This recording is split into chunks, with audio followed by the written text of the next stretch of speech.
estabas en hermano. Buenas tardes, hermanos. Que el Señor les bendiga grandemente en esta tarde-noche. Una vez más estamos ante ustedes con las clases de la Escuela de Evangelismo. Damos la bienvenida a cada uno de ustedes por estar anuentes a este subprograma que ya está en el corazón de cada uno de ustedes. En esta oportunidad me acompaña mi hermano y compañero de milicia, Yanaro Cuello. Buenas tardes, hermano Yanaro. Dios me los bendiga, hermanos. Aquí estamos listos para empezar a aprender y a enseñar. Bueno, para continuar quiero decirles a nuestro selecto público que puedan enviar sus mensajes, sus preguntas al 95 87 7205, y para aquellos que se quieran inscribir en la Escuela de Evangelismo, igual al mismo número 95 87 7205, porque vamos a certificarle al final de estos seminarios o charlas, como le queramos nosotros llamar, porque vamos a dejar algunas tareitas que ustedes nos van a enviar vía WhatsApp su respuesta. Recordemos que en la última reunión que tuvimos, estuvimos hablando acerca de lea siempre con cuidado, y dejamos una tareita por ahí pendiente. Hemos revisado nuestro WhatsApp y no hemos recibido ninguna respuesta. Pero bien, el día de hoy, la clase que compete para este día, el significado de las palabras individuales. Y los temas que vamos a presentar son los siguientes. Máster, pónganos la diapositiva 1, por favor.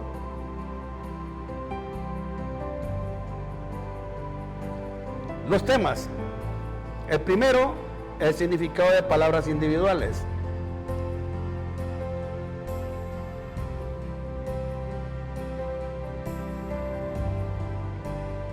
Y el segundo tema sería el significado de palabras tomando en cuenta su contexto.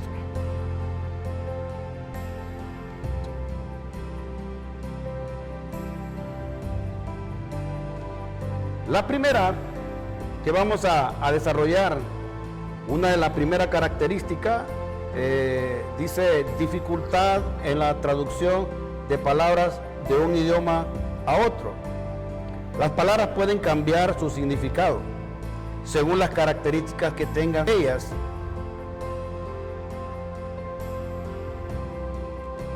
Las palabras no siempre se traducen fácilmente de un idioma a otro. Lo que permite que las palabras se traduzcan no es que tengan equivalencias exactas, sino que cada palabra tenga su área de significado. Hermano Leonario, ¿usted nos podría dar algunos ejemplos cómo poder encontrar el verdadero significado de las palabras que leemos en algunos versículos de la Biblia? Amén, amén. Dios los bendiga, hermanos. Pues sí, muchas veces nosotros tomamos palabras y tomamos el significado individual de esa palabra, pero muchas veces no estudiamos qué significa esa palabra realmente. Podemos tomar un ejemplo. Hay una palabra que la Reina Valera traduce arrepentirse, y esta palabra significa cambiar de pensamiento o opinión. Esta palabra es la palabra metanoia o metanoe, de meta, que es trans, y noe, que es pensar, ¿verdad? Fíjense bien que la idea que nos da Marcos 1:15, que dice arrepentíos y creed en el Evangelio, esta palabra arrepentíos sí nos asocia con la tristeza, el remordimiento, sentirnos mal, y aunque esta palabra también asocia eso, pero el verdadero significado es cambiar de pensamiento, cambiar de rumbo, cambiar de dirección. Entonces, la esencia de la palabra no solo es sentirse mal, no solo es arrepentirse, sino que es volverse, podríamos decir que una traducción que podríamos poner podría ser: vuélvanse a Dios y acepten con fe sus buenas noticias, o acepten con fe la palabra. Pero es eso, volverse a Dios. Nosotros vamos en un sentido equivocado y cambiamos la dirección. Esa es la palabra original que significa metanoia. No solo es sentirse mal, sino que también es cambiar el rumbo y la dirección. También algunas veces cuando tomamos palabras individuales, muchas veces es bien difícil traducir todo lo que el escritor en su idioma original nos quiere dar a entender. Fíjense que hay una palabra en Romanos 6:23. Romanos 6:23, y ahí sin ponerme la diapositiva 3. Dice Romanos 6:23: la paga del pecado es muerte. La palabra traducida paga es opsnia, que se trataba del salario pagado a los soldados, o también eran las raciones que recibían en lugar del dinero. Entonces, comúnmente esa paga era la cantidad y una de calidad miserable. Lo podemos ver en Lucas 3:14, cuando Jesucristo le dijo que se conformaran con el salario que tenían, con opnia. Algunas veces, hermanos, esto, en vez de darles dinero, les pagaban con alimento, paga por comida. Entonces, decía un comentarista que sería justo entonces traducir la oración de esta forma, lo decía él, para captar la verdadera esencia de lo que decía Romanos 6:23, y lo ponía de esta forma: el miserable salario del pecado es la muerte. Hermano. Gracias, hermano Januario. Vamos con la diapositiva siguiente. La 4. La 4, Máster. La segunda característica de las palabras nos dice: con el tiempo las palabras adquieren significados adicionales. Hermano Januario, ¿usted nos puede dar un ejemplo de esto? Amén, amén. Nos podemos ir a la diapositiva 5, si queréis, ya de ahí de un solo. Fíjense bien, aquí les traigo un versículo que es del Salmo 18:20. Miren lo que dice el Salmo 18:20. Jehová me ha premiado conforme a mi justicia, conforme a la limpieza de mis manos me ha recompensado. Aquí la palabra que se utiliza en el Antiguo Testamento es sidki, que es justicia, que viene de la raíz sedek, que también es justicia, un sustantivo. Fíjense que el sentido de esta palabra en el Antiguo Testamento es adherencia a aquello que es obligatorio de acuerdo a cierta norma, por ejemplo, una norma moral, ¿verdad? Entonces, ¿de qué justicia se estaba hablando aquí? Es de una justicia moral. En este caso, el salmista había hecho bien conforme a su palabra y él iba a ser premiado porque había hecho las cosas correctamente. Entonces, esta es la justicia que se hablaba en el Salmo 18:20. Ahora, comparémoslo con Romanos 5:17, que es la diapositiva número 6. Miren, otra forma de ver la palabra justicia. En Romanos 5:17 dice así: porque si por la transgresión de uno, por reinó la muerte, mucho más reinarán en vida por medio de uno, Jesucristo, los que reciben la abundancia de la gracia y el don de la justicia. Aquí la palabra griega que utilizan para justicia es dikaiosine. Y esta palabra, hermano, viene a ser rectitud, ser reconciliado. Y el sentido, según el diccionario, es un estado de rectitud, pero aquí miramos una cosa, es un estado de rectitud legal que satisface los requisitos morales del carácter de Dios. Entonces, fíjese bien, aquella justicia que se hablaba en el Salmo que vimos anteriormente, en el Salmo 18:20, es una justicia que era imputada porque alguien había hecho bien las cosas. El salmista había hecho lo correcto y, hermano, se le iba a premiar. ¿Y por qué? Porque era justo, él era justo. Ahora, este tipo de justicia que miramos aquí es una justicia imputada, es una justicia, hermano, que es debido aquí a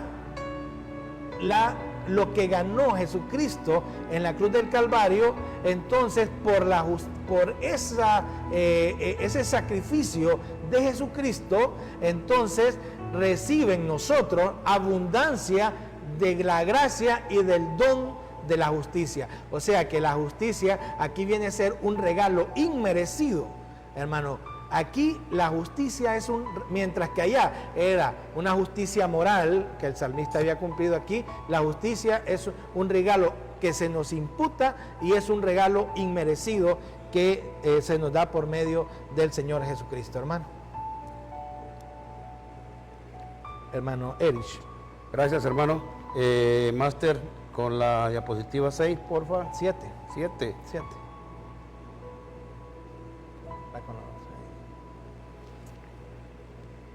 La tercera característica nos habla, aunque dos palabras pueden ser muy similares, tienen matices distintos.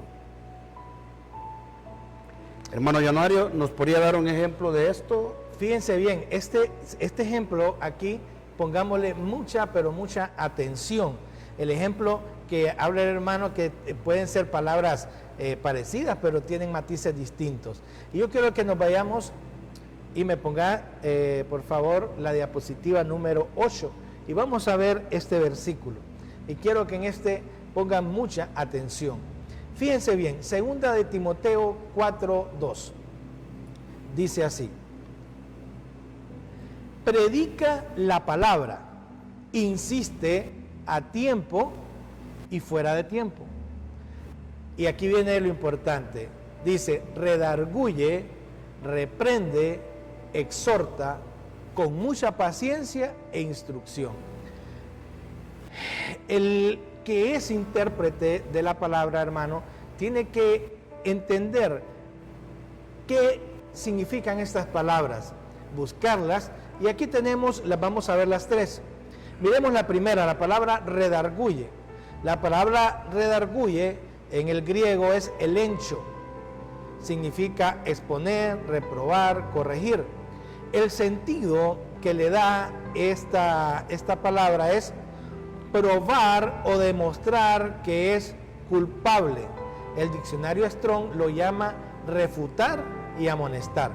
Fíjese que aquí redarguir, hermano, normalmente el que redarguye tiene que convencer el intelecto del que quiere redarguir, tiene que convencerlo, tiene que refutarlo y tiene que demostrar, ¿verdad? Digamos, en este caso, si alguien debe demostrar la culpabilidad como tenemos todos los seres humanos, esto es lo que es redarguir, hermano, es poder demostrar y probar mediante las escrituras el punto que nosotros queremos dar. Ahora, mandame a la otra, a la diapositiva 9. Miremos ahora la palabra reprende. La palabra reprende, el término es epitemizón, ¿verdad? Epitimesón, y viene en el verbo epitimao, que significa reprender o reprobar. Pero miren el sentido, es amonestar o advertir con fuerza, como expresando una fuerte desaprobación. Es imponer, censurar, amonestar. Entonces, esta palabra reprende, hermano, normalmente la utilizamos con una persona que está cometiendo pecado, que ha caído, y entonces ahí nosotros lo amonestamos porque él anda en pecado. Y la tercera, que es exhorta, el diapositiva número 10, vamos a ver ahí, hermanos, en la diapositiva siguiente, exhorta, que viene de la palabra paracaleo, que quiere decir pedir fervosamente, invitar. El sentido es apoyar seriamente o fomentar una respuesta o una acción. Fíjense que el diccionario Strong lo pone así: llamar de cerca, invitar, invocar. También otro diccionario lo pone rogar, alentar, infundir ánimo. Entonces, se imagina, la palabra exhortar, hermano, viene siendo estar de cerca con la persona, levantarlo, exhortarlo, animarlo, invitarlo a seguir adelante. Entonces, él, hermano, el heraldo que anuncia la palabra debe redarguir, debe reprender y debe exhortar.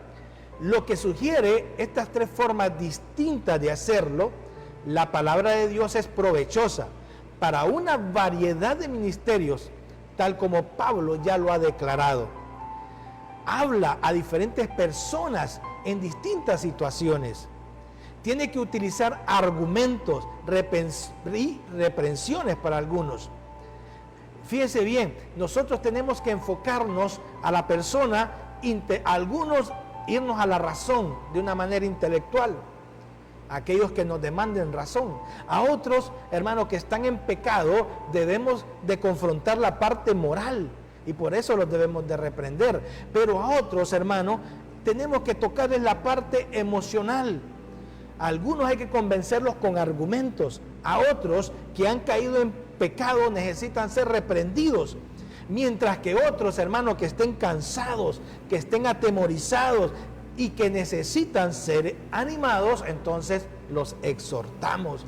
Pero se imagina, eso es, hermano, cuando empezamos y analizamos las palabras, las comprendemos y las ponemos primero para enseñarlas y también, hermano, las podemos utilizar para de nuestra vida, para hacerlas las cosas que están ahí escritas. Qué importante, hermano Januario, poder diferenciar cada una de estas palabras, aunque pareciera que tuvieran un mismo significado, pero en su accionar son diferentes. Amén. El redarguir, el reprender y el exhortar. A veces nosotros comúnmente confundimos la exhortación con regaño, cuando no es así. Lo que queremos es ver que una persona está en una situación de un estado de ánimo caído. Nosotros tenemos que levantarle ese ánimo y decirle: hermano, yo quiero verlo a usted dentro de 2, 3 meses con un nivel espiritual más alto del que usted tiene ahorita. Lo estoy exhortando a que él pueda llegar a esa instancia, a ese nivel, de ese decaimiento que ha tenido, pues levantarse. Entonces, qué importante que estas clases nos están aclarando a nosotros muchas dudas que hemos tenido y que podamos tener una mejor comprensión.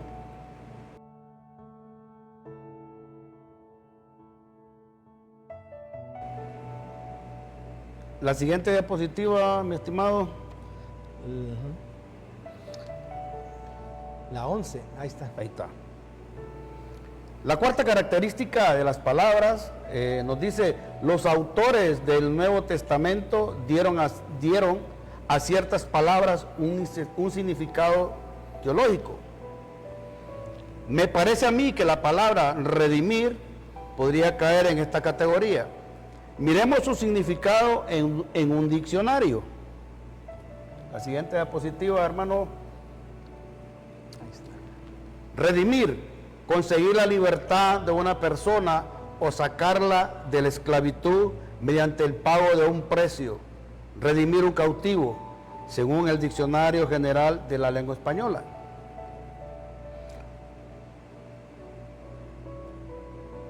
El intérprete debe acostumbrarse a investigar siempre el sentido de las palabras en los textos que interpreta.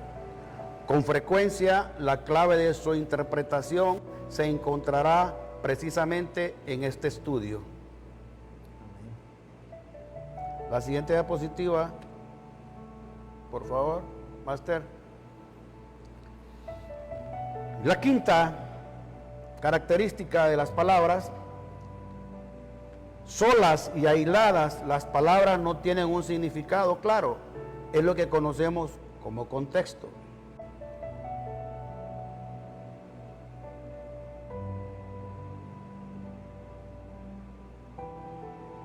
Como quinto punto, analizaremos las palabras en su contexto. La siguiente diapositiva, hermano. Vamos a definir lo que es la palabra contexto. Conjunto de elementos lingüísticos que incluyen, preceden o siguen a una palabra u oración y que pueden determinar su significado o su correcta interpretación. La palabra sin contexto tiene muchos sentidos, pero la palabra usada se limita a un solo sentido. Si uno va a un diccionario para ver lo que quiere decir una palabra, generalmente encontrará varias posibles definiciones o varios usos. Pero el sentido específico de una palabra solo se puede descubrir en su uso. Entonces, un diccionario no puede nunca ser una guía exacta del sentido de una palabra, es solo una guía a los posibles usos o a usos comunes.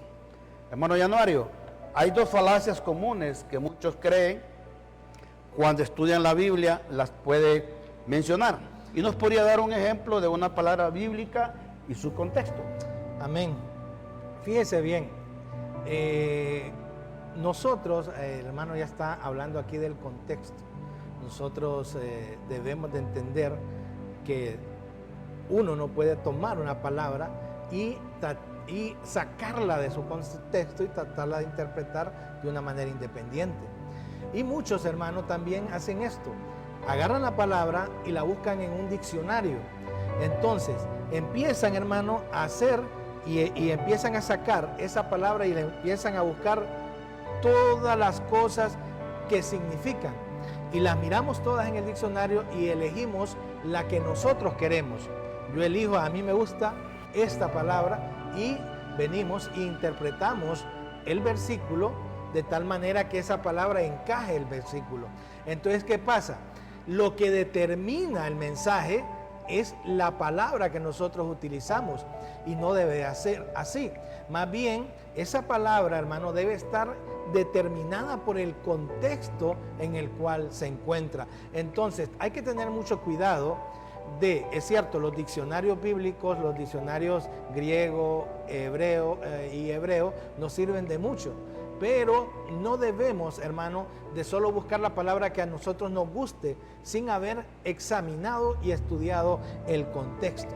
Otra cosa que hacen algunas otras personas también es que miran el diccionario. En el diccionario hay 10 palabras, 10 sinónimos o 10 formas de que se ha interpretado la palabra en el transcurso del tiempo, porque los diccionarios eso es lo que nos dan, nos dicen cómo se ha utilizado la palabra en el transcurso de la historia, del tiempo en que ellos han investigado. Entonces, si una persona viene y agarra, hermano, y agarra un versículo de la Biblia y empieza a tomar cada uno de esas palabras y encajarlo en los versículos, y entonces ahí es donde salen aquel montón de interpretaciones, una por cada palabra que encuentran en el diccionario. Estas dos falacias, hermano, hay que tener mucho cuidado. El intérprete de las escrituras no debe de tomar, hermano, palabras y tratarlas de encajar en el texto, palabras que ya son cuestiones preconcebidas de él para encajarlas, ni debe de agarrar aquel montón de palabras y explicar que el texto dice ese montón de interpretaciones. Eso es erróneo. Recuerden que una palabra, hermano, lo que nos va a explicar qué significa es el contexto, y vamos a ver si tenemos tiempo de explicar un ejemplo de cómo se realiza este estudio. Hermano. Qué bien, hermano. Podemos ver, nos dice acá, lo otro es usar todas las definiciones posibles de una palabra y afirmar que en un pasaje particular la palabra quiere decir todo lo que lista el diccionario, o 3 o 4 significados que lista el diccionario. Tratamos a esta lista de definiciones como si fuera una lista de sinónimos que rodean el sentido básico de la palabra, pero este es una falacia y solo tenemos que pensarlo por unos segundos para ver el por qué. Amén. Siempre es necesario tomar nota de las palabras que preceden y siguen al texto. Estas palabras se llaman el contexto porque se encuentran en conexión estrecha con el texto. Sin embargo, el contexto puede ser inmediato o remoto y de alguna manera afecta su interpretación. Es decir, que la palabra tiene que estar en el contexto, o sea, en el versículo antes del que se está usando. Entonces, de ahí nosotros vamos a tomar el contexto de ese versículo, de qué es lo que está rodeado, qué es lo que tiene a su alrededor, qué es lo que ha sucedido en esa época, en ese tiempo, para poder darle el significado correcto. Amén. Amén. Así es. Excelente. Vamos con la diapositiva número 15. Poné la diapositiva, hermano. Ahí está. École, esa. Dice, cada círculo se centra dentro de la unidad que provee su contexto inmediato y por lo tanto también su sentido específico. Cada palabra tiene sentido dentro de su frase, cada frase tiene sentido dentro de su oración y cada oración tiene sentido dentro de su párrafo, etc. Ustedes podrán ver ahí en su pantalla, su televisor, esa imagen, donde ven esos círculos. Entonces, vemos ahí centrado la palabra. La palabra va precedida de una frase. La frase precedida de una oración. Y la oración de una sección. La sección de un párrafo. Y de un párrafo, un libro bíblico. Un conjunto literario. Luego, basado en el Nuevo Testamento o en el Antiguo Testamento, que globaliza todo lo que es la Biblia, Amén. la Escritura en general. Entonces, hermanos, podemos dar un ejemplo de estos círculos concéntricos. Amén, sí. Vamos a analizar y yo quiero que miren ahí para que lo entiendan bien. O sea, ustedes no pueden, una frase una palabra está determinada en una frase. Una frase es parte de una oración en la cual, hermanos, va a complementar esa oración. También, hermano, esa oración va involucrada en un párrafo, lo cual le va a dar sentido a esa oración. Ese párrafo, hermano, va a estar dándole sentido a un libro. O sea, no podemos sacar ese párrafo del contexto que va a ser el libro, ya sea libro de Juan, libro de Mateo, libro de Pedro.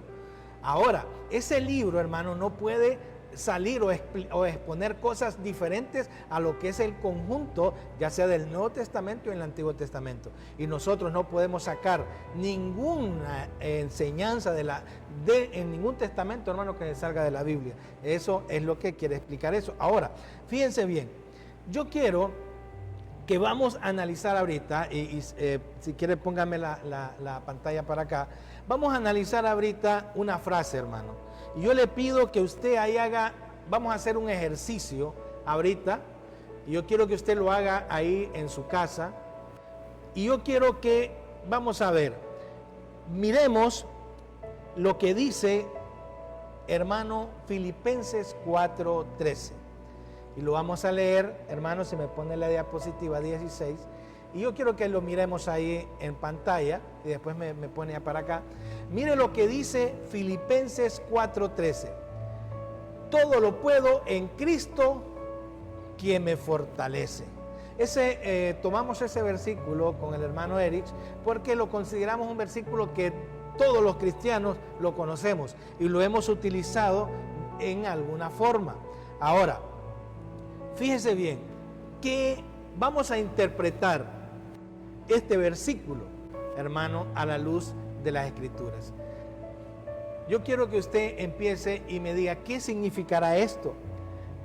Cuando dice todo lo puedo en Cristo que me fortalece, estaremos hablando de todo, porque yo una vez oí a alguien que dijo, todo es todo, y ahí dice que todo lo puedo. Entonces, ¿podemos hacer todas las cosas, hermano? Yo creo que no, ni que fuéramos superdotados, ¿verdad? Entonces, de alguna manera, el versículo nos dice a nosotros de qué forma Cristo nos va a fortalecer a nosotros en poder hacer las cosas que nosotros querramos hacer. No es que, decirlo así, literalmente, todo lo puedo en Cristo que me fortalece.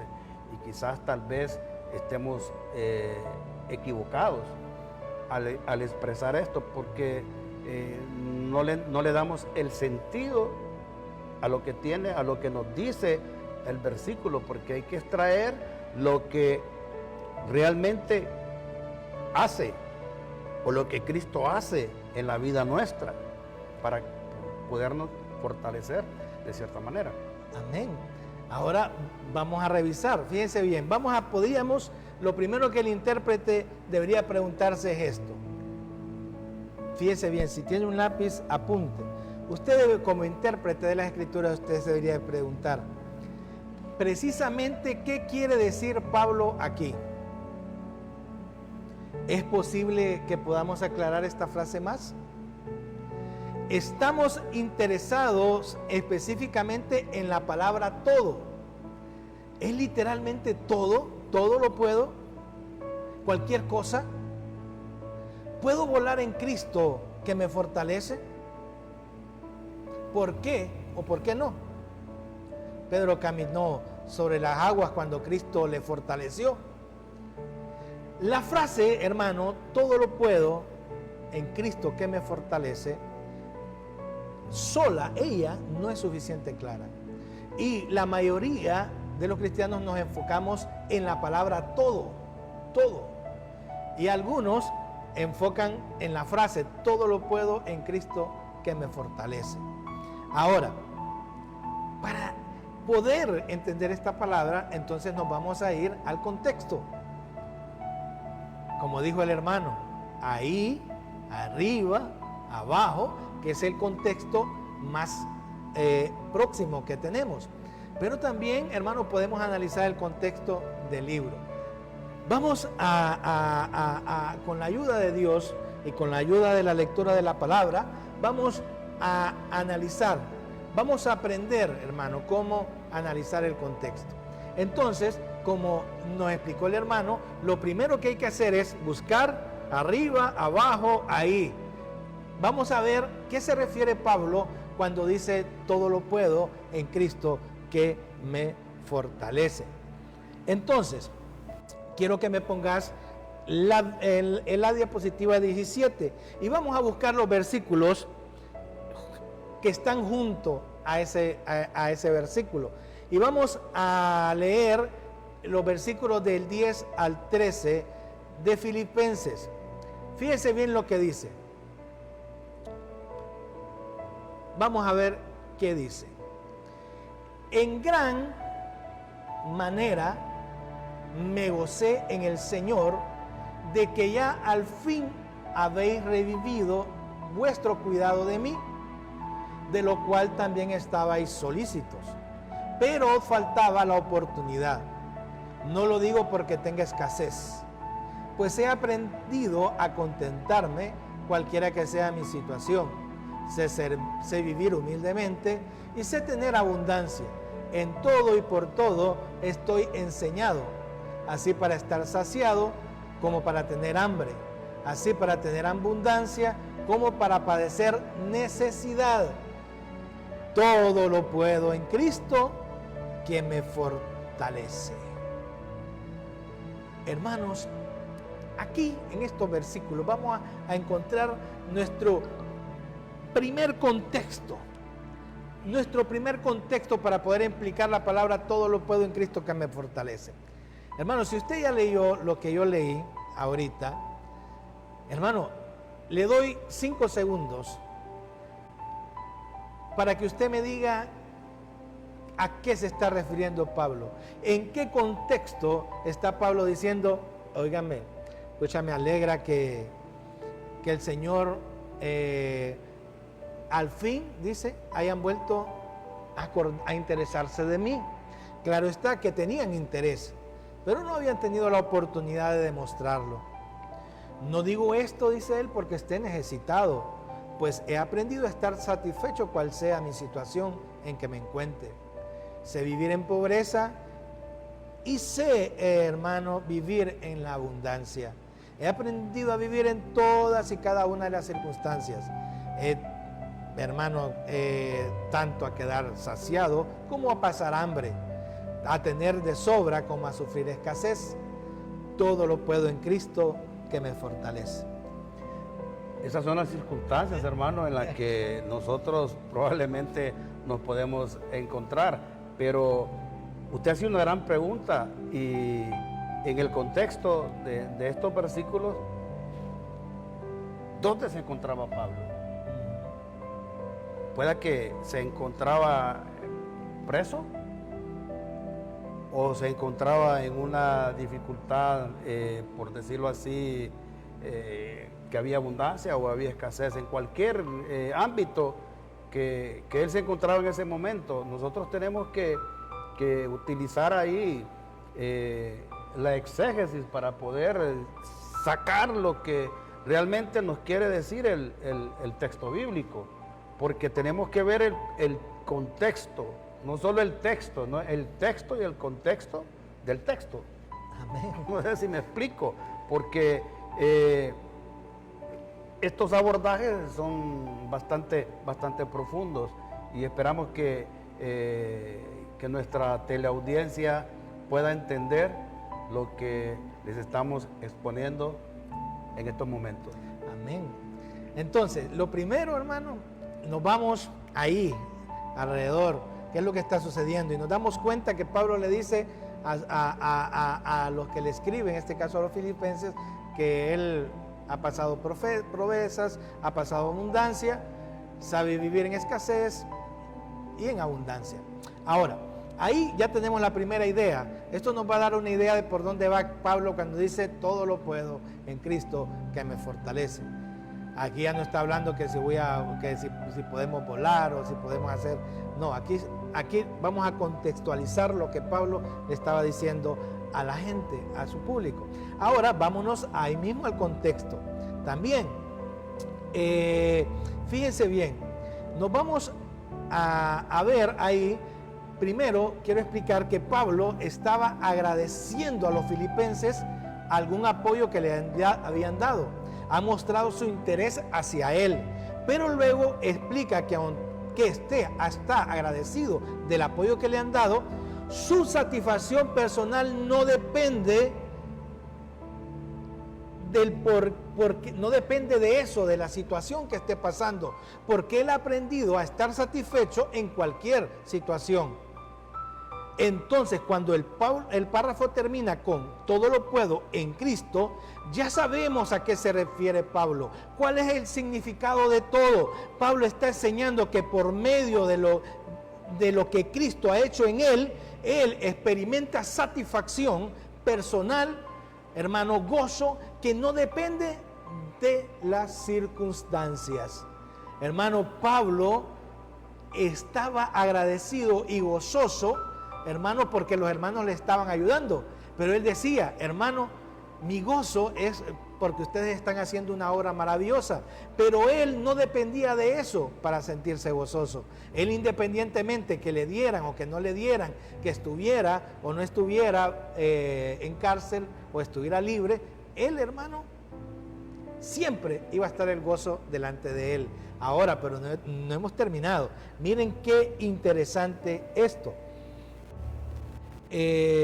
Fíjense bien, vemos en este pasaje una fuerza de carácter que no depende de la situación. Lo interesante es que muchas veces este pasaje se usa en el contexto de cambiar una de situación o de salir de alguna. Miren lo importante que estoy diciendo aquí. Este pasaje, digamos, vengo yo y sé que, hermano, que hay que orar por salir de los problemas, pero miren lo que quiero explicarles aquí. Normalmente este pasaje se usa porque alguien quiere salir de la situación en que está está en lucha, hermano, y quiere salir y dice, todo lo pruebo en Cristo me fortalece, voy a agarrar fuerzas para salir de este problema, que no está mal, en otros contextos vamos a ver eso.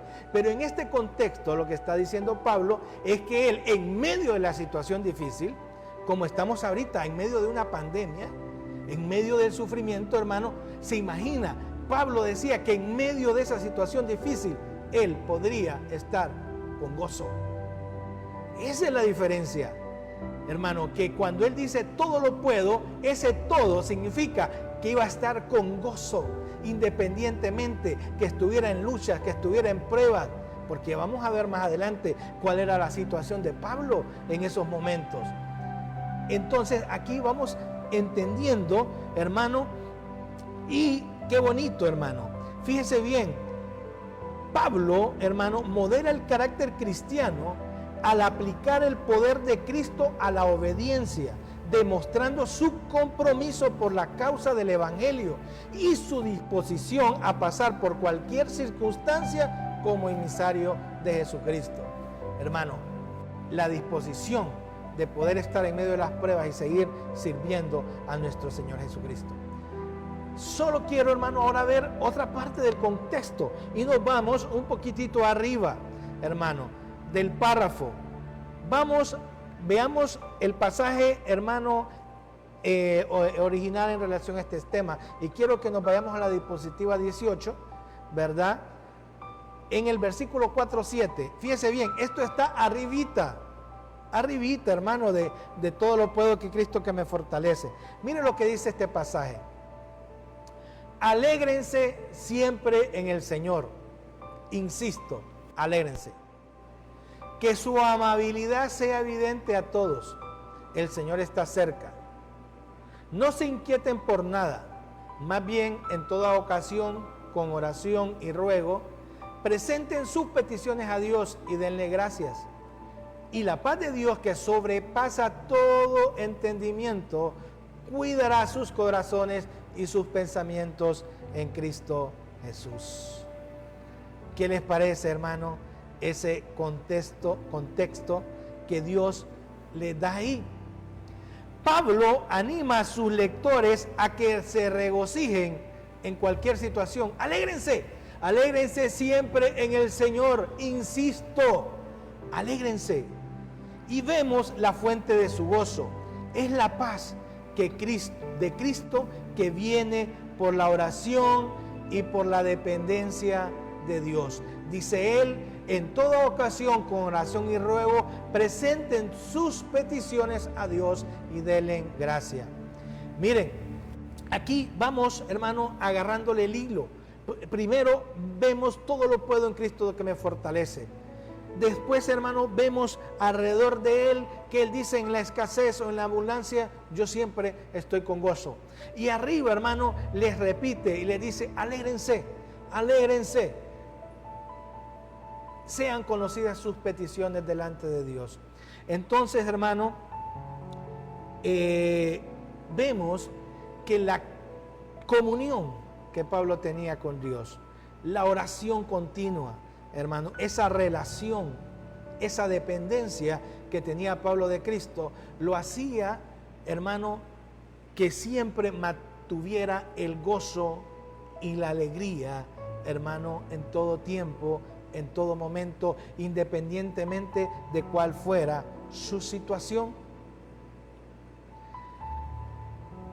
Fíjense bien, aplicando nuestra lectura aún más, hay dos aspectos importantes del libro de Filipenses. Y los exhorto, hermano, a leer el libro de Filipenses habiendo oído esta enseñanza y pudiéndole irle sacando cada vez más y más a este libro. Hay dos aspectos importantes en el libro de Filipenses que también informan a nuestro pasaje. Todo lo puedo que Cristo que me fortalece. Primero, que los Filipenses, más que todos los otros libros de Pablo, es el libro del gozo.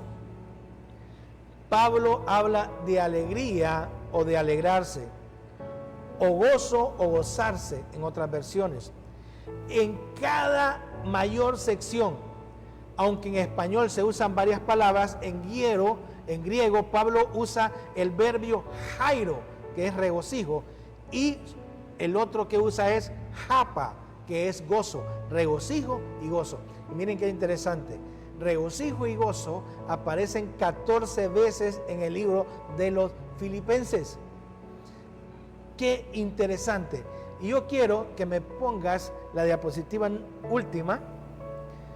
Fíjense bien, hermano, cuando usted analiza las palabras gozo, la palabra del gozo, hermano, en Romanos está 7 veces, en Primera de Corintios está 4 veces, en Segunda de Corintios 13 veces, en Gálatas 1 vez, en Colosenses 3, en Tesalonicenses 6, Segunda de Timoteo 1, Filemón 1 vez. Y en el libro de Filipenses, hermano, que es un libro más corto, la tenemos 14 veces. Podríamos llamar, hermano, a la carta a los Filipenses la carta del gozo. Del gozo. Qué interesante, hermano, ver que Pablo nos exhorta a todos, no solo en aquel entonces que la carta es dirigida a los filipenses, sino a nosotros en el contexto, lo ponemos en nuestro siglo, por decirlo así, que nos gocemos en el Señor en cualquier circunstancia. Amén. Ya sea en la escasez, ya sea en la abundancia, ya sea en la adversidad, ya sea en medio de pandemia, ya sea en medio de tribulaciones, en medio de lluvia, las tormentas Eta y Ota que nos atacaron. Entonces nos incita a que nosotros podamos sobrellevar todo esto con gozo, con alegría. Y primeramente dice que pongamos nuestras peticiones en el altar de Dios. Amén. Para que podamos fortalecernos en Cristo, porque Cristo lo es todo. Amén. Hermano, quiero que a los que están, pues que van a querer su diploma, ¿verdad? Los que no han estado en otros programas pueden acercarse, el hermano les va a dar el WhatsApp al cual se pueden hablar. Pero yo quiero, hermano, que quiero que usted nos escriba y nos haga en una página, hermano, y estudie todo lo puedo en Cristo que me fortalece. Y nos haga llegar, hermano, unas palabras las cuales que usted, como que usted fuera a enseñar o que se está enseñando a sí mismo. Y empiece con todo lo puedo en Cristo que me fortalece. Después llévelo a los versículos que están arriba, abajo. Después estudie el capítulo y después estudie el libro. Solo, hermano, estudie un libro. Le vamos a pedir. Mire cuántos miles de capítulos tiene el libro de Filipenses. 4 capítulos, hermano. Y aparece la palabra gozo, hermano. Regocíjense. Aparece 14 veces. Eso, hermano, lo podemos llamar el libro del gozo. Pero no solo eso, hermano. Miren, si usted averigua qué es lo que estaba sucediendo ahí, y les voy a leer, hermano, aquí lo que pasaba con Pablo cuando escribió la carta de los Filipenses, para que usted se asombre de lo que es el poder de Dios y cómo, hermano, en medio de cualquier circunstancia usted se puede gozar y se puede alegrar en Cristo Jesús. Mire, le voy a leer lo que dice Filipenses 1, 12 al 14. Quiero que sepáis, hermanos, que las cosas que me han sucedido han redundado más para bien, para el progreso del Evangelio. De tal manera que mis prisiones se han hecho patentes. Hermano, ya para finalizar, quiero decirles que Pablo, hermano, estaba prisionero, que terminó, según la historia, con la ejecución por el emperador Nerón. Y es evidente que Pablo, hermano, es consciente de esta posibilidad, porque habla de irse a la presencia de Cristo, lo que quiere hacer, o quedarse en este mundo para ser útil a la iglesia. Filipenses 1, 22, 26. Hermano, Pablo, cuando está escribiendo esta epístola, hermano, está encarcelado y él ya sabe, hermano, que va a morir. y él dice que le gustaría quedarse para seguir siendo útil a la iglesia, hermano, pero sabe que le iba a tocar partir. Pero en medio de cárceles, prisiones, escasez o abundancia, Pablo, hermano, decía: todo lo puedo en Cristo que me fortalece.